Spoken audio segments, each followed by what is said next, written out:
Shalom pepe de shalom na pesi bino mbote na kombo na Yesu bisika nyoso bokutami tika nzambalola apambola bino nzambalola asala bino bolamu. Leo na thème to partager le toujours yango na proverbe 11 to bandi na 24-25 to tangi na kombo na Yesu. Tel qui donne libéralement devient plus riche, et tel qui épargne à l'excès ne fait que s'appauvrir. L'âme bienfaisant sera rassasiée, et celui qui arrose sera lui-même arrosé. Amen. Ndeko na ngai biso nyonso toyebi nde tokoti mbola sika boye mutu na mutu asali bilan mpona mbola oyo sika oyo tokoti. Mutu na mutu asali agenda na ye mpona mbola oyo sika tokoti. Atalaki nde nini année passée leki, et puis atali oyo marchaki na oyo marchaki te. Siko na mbula sika oyo tokoti mutu na mutu, j'espère que asali agenda na ye ya oyo nini asengi nzambe na 2022 oyo tokoti. Bisi nzambe eloko esimbaki te na 2021, nzambe pesa yango na 2022. Et puis abakisi ba projet mususu, abakisi ba posa na ye mususu oyo asengi nzambe asalela ye ndeko na nga eza nango mabe te. Ba mususu pe ba accompagner yango na prière, ba accompagner yango na jeûne, ba accompagner yango na ba sacrifice ndeko na nga eza nango mabe te. Eloko oyo eleki motuya, eloko eza très important na ndeko kotanga awa. Bible yebisi biso celui qui donne libéralement devient plus riche, et celui qui épargne en excès ne fait que s'appauvrir. Donc nango wana vraiment eza nango mabe te kosenga nzambe, mais eloko ekozala malamu mingi ndeko na nga na ekopesa o kaka oyo ezali vraiment mwa idée na koloba na ekopesa o kaka mwa makanisi ndeko na nga vraiment kotisa nzambe nyongo. Kosenga nzambe eza nango mabe te. Kotisa nzambe nyongo. Kotisa nzambe nyongo na début ya année o lesa nzambe nyongo. Lesa nzambe nyongo selon besoin na yo, kotisa nzambe nyongo. Lokosaela nzambe loko moko boyo vraiment ekosimba motema na ye. Oyebisi nzambe nasengi osalela nga boye, nasengi yo boye, nasengi yo boye. Na accompagne yango na action de grâce na ngai. Tala action de grâce na nga na memeli yo yango. Bible lobi celui qui arrose sera lui-même arrosé. Donc ndengo zo ko arrosé, yo pe okozala au retour, yo pe okozala arrosé. Yo pe ba ko arrosé, ndenge yo poza ko arrosé. Oyebisi nzambe nasengi osalela nga boye, nasengi yo boye, osalela nga boye mpona mbula oyo, na accompagne yango na action de grâce na nga na memeli yo yango oyo. Nzambe accompagne ngai na mbula oyo na nyonso nasengi yo vraiment na suka ya mbula na mona bilan ya ba projet na nga ezala positive na nyonso nga nasengi yo. Nzambe alobi atikala na nyonga mutu te. Atikala na nyonga mutu te. Ka ndengo zo pesa ye bongo okotisi nyongo. Nzambe akozala obligé ya osala oyo sengi, parce que accompagne yango na offrande, ou accompagne yango na action de grâce. Oyo kosenga nzambe salela yo ngolu pona mbula wa sika tokoti na oyo lingi nzambe salela o lingi nzambe asala na libota na yo. Donc accompagne yango na action de grâce. Nzambe tanga bando tala na livre des souvenirs. Abanda kotala mwana ngai ki kosenga nga boye ayaki maboko pamba te, malgré ayaki na prière, malgré ayaki na ba jeûne na ye eza nango mabe te, mais accompagner ki yango na eloko moko vraiment o esimba ki motema na ngai. Accompagner ko na offrande moko vraiment o esimba ki motema na nga. Mwana nga kotisa nga nyongo. Au retour nga pe na otika ete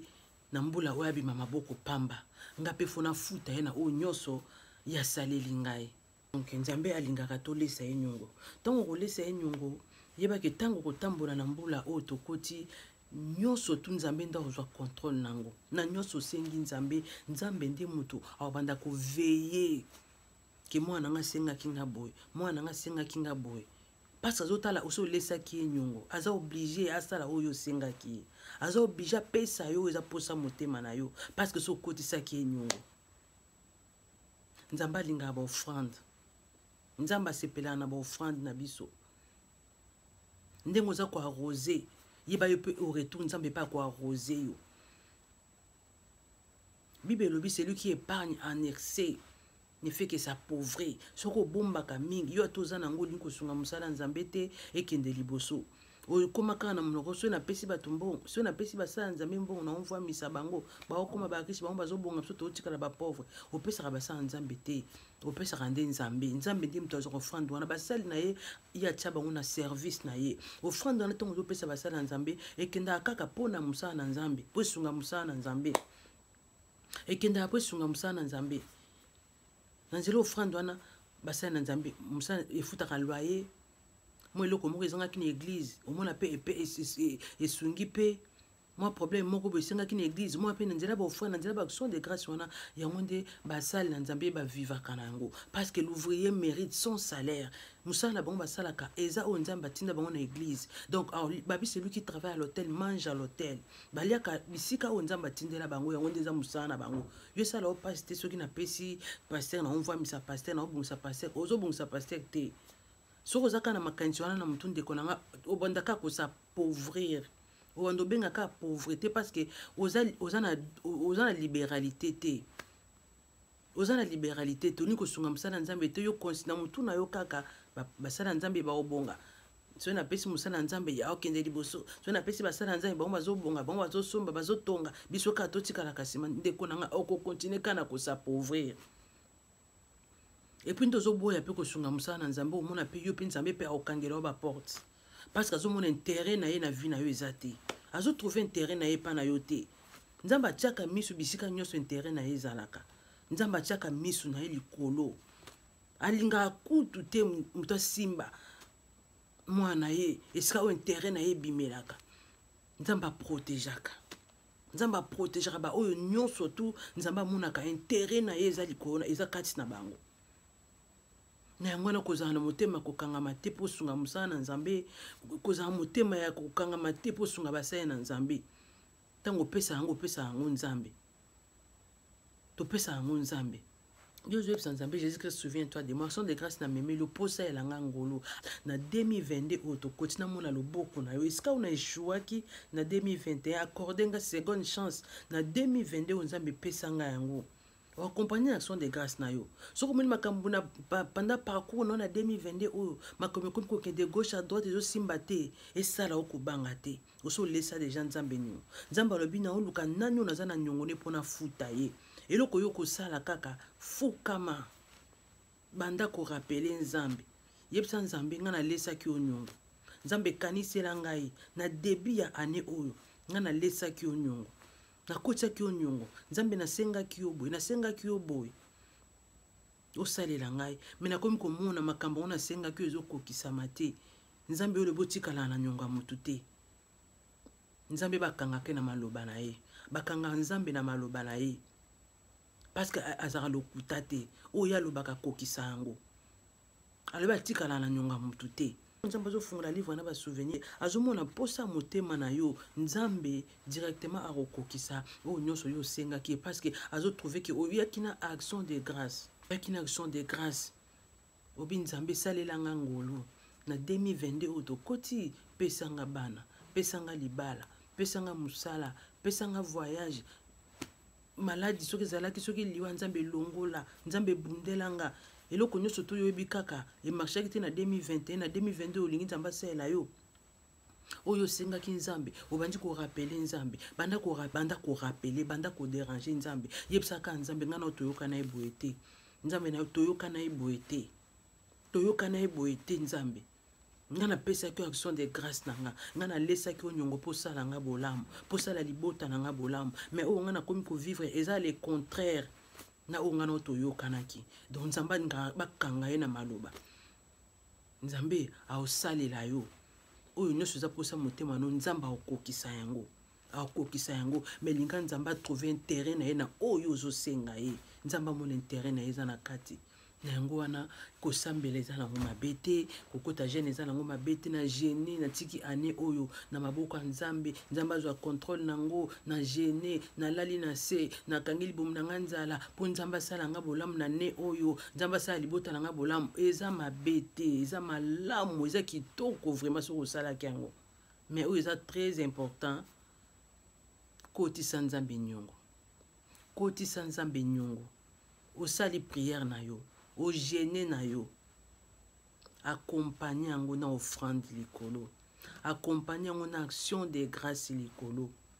Comme ça, nyonso to ekomela yo na parcours na yo na 2022 ndi nzambe azotambusa biso, yo bandaka ko rappeler nzambe. Rappelaka nzambe. Rappelaka nzambe. Nzambe pas ko se souvenir, akotala pe na livre na souvenir, akotala na livre na souvenir, akotala te mwana nga kotia nga nyongo. Asenga kinga boy, akotia nga pe nyongo. Donc naza obligé, fona salela o ya senga kingai. Nzambe andotala na livre na souvenir. Parce que yo arrosaki na musala na e, o arrosaki. Donc yé pe au retour à quoi arroser yo. Parce que Bible dit que celui qui arrose sera lui-même arrosé.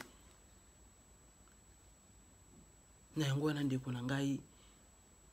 soki na osalaki yango te, ato bondelaki, ato jenaki na yo eza mabe te, mais accompagner action de grâce na yo, retard ezalaka nango te, accompagner na action de grâce na yo likolo mpona année oyo. Comme ça, olesa nzambe nyongo, po nzambe pa futa yo, akokisa oyo eza posa motema na yo na 2022, comme ça, o témoigner grandeur na ye, tant comme na fin de l'année, to na janvier, le 1er janvier, o tala pena bilan na yo, o tala agenda na yo, ba na senga ki nzambe boye. Akokisi yango très bien, nasenga ki libala très bien, nasenga ki bana très bien, nasenga ki voyage très bien, nasenga ki musala très bien, okomi ko tia très bien agenda non nyoso senga ki nzambe, omona ki nzambe aza fidèle akosa ate, omona ki nzambe aza fidèle akosa kate. Donc pour me opesa nzambe ezo senga te foza na ba millions, nzambe yebi bozwi na yo, nzambe yebi bozwi na yo, mais la kisa si na gratitude na oka nzamba opesa yo, longola oyo penza yo kosimba motema nzambe kende kofriye bitumba nyonso ekotelemela yo na 2022 oyo tel mokotisaki nzambe nyongo bitumba nyonso ekotelemela na 2022 oyo nzambe ozala oblige a défendre yo